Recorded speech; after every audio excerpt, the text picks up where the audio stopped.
Sean Haney here with RealAgriculture.com, Real Ag Radio, Rural Radio 147, Sirius XM, and we're at the Top Producer Summit in Kansas City, Missouri, and we're joined by a great friend of Real Agriculture. It is Josh Linville out of StoneX. Yes. Josh, how are we doing? I'm good. Hey, short travel to get down here. It's only a couple miles. Piece of cake. Nice stuff. Well, because I said you were a friend, I want you to have some friendly information about what's going on in the fertilizer market. Well, it was a good interview. I appreciate you having me on. Shoot. Okay, so farmers are obviously concerned about input price. We've seen the commodity prices start to come up a little bit, but with that also, I think there's some concerns that fertilizer markets are kind of in that same direction. Well, and actually, the fertilizer market's front-loaded this thing. It's been a little bit more of the fertilizer leading the way. Grains have been finally following a little bit higher to help offset some of those price increases. But yeah, a lot of global events have continued to happen here over the fertilizer year, and now the market's finally started to realize it. There's a big difference from the conscience of the marketplace shifting from one calendar year to the next. You know, you go through Christmas, you go through New Year's.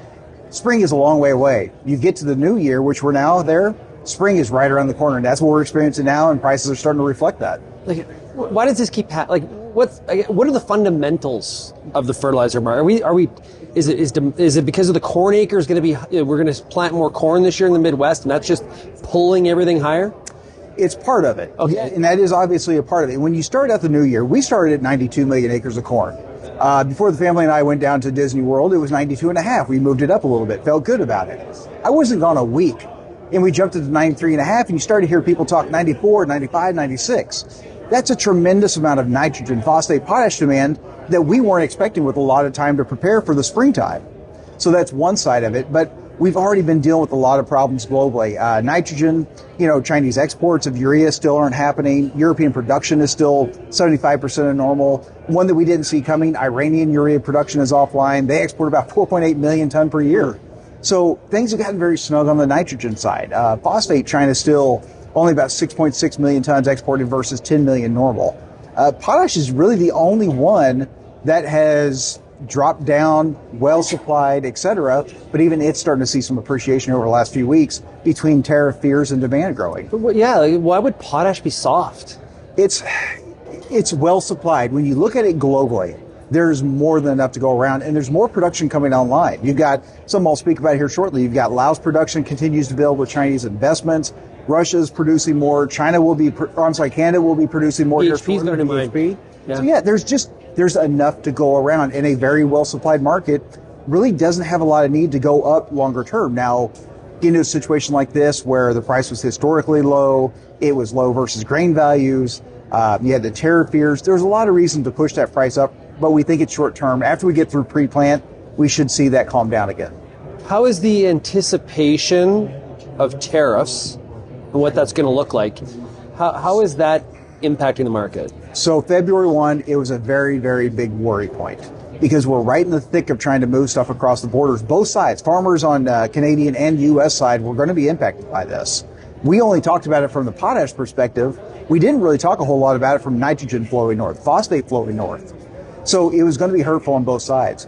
This thing being delayed 30, 60 days meant we can get all the product we need across the border, or at least most of it, before the tariffs take hold. And then the tariff situation, if it happens and it turns into a long-term situation, well, that's a next year. That's a summer issue. Yeah, we talked to the Saskatchewan Trade Minister, Warren Kading, last week, and one of the things that Warren talked about is there's a lot of potash being, we'll call it front-loaded, getting out of Saskatchewan into the U.S. as quickly as possible, just in case, right before planting, those tariffs were to take effect. Yeah, absolutely. And that's what a market's supposed to do. It's going to sit there and say, well, this is something we're worried about. Let's get ahead of it just in case. We know the product has to flow, so let's move that first, and we'll get ours done second.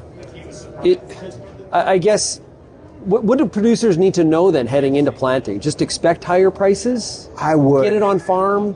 Yeah, it's going to be one of those situations. It's not great. Farmer profitability for this year does not look fantastic. Now, fortunately, grain prices are going higher, but we're seeing inputs go up as well. So it's a little bit of a wash type situation. Unfortunately, it's not a backdoor situation. We're looking out the window and trying to make decisions. The fertilizer markets, this is a global thing. We're not talking about domestic production. We are talking about exports globally. We're talking about production globally. So when we see this and we get angry, don't be upset with everything here. We're doing all we can, but we are still dependent on that world market. It's a world product. Can you bring some good news? What's your best good news right now? Best good news is when you look at potash and you look at it in relation to grain, it is still some of the best values that we have ever seen. That's that ratio you do. Yeah. Farmers are spending far less bushels of corn or whatever to pay for their potash. It's one of the best ones. In fact, a few weeks ago, it was setting all-time records based on the historical data we had. So potash is doing some work. Phosphate's kind of the opposite end of that. Nitrogen's been moving higher, but potash is very well priced. When you look at your North American usage amounts, how much does like a 1 million acre movement in corn planted, how much does that change things? Is it significant, or is it like, how much does corn acreage need to move for you to be like, oh boy, okay, I take notice of that? You probably need to start moving more like 2 to 4 million acres before it really starts to move the needle. That's not to say that it doesn't add, several 10,000, a couple 100,000, but when you look at the size of the market, that's not massive, right? It's something we can do as long as we have a little bit of heads up. Now we start to move those kind of acres right before the start of spring season.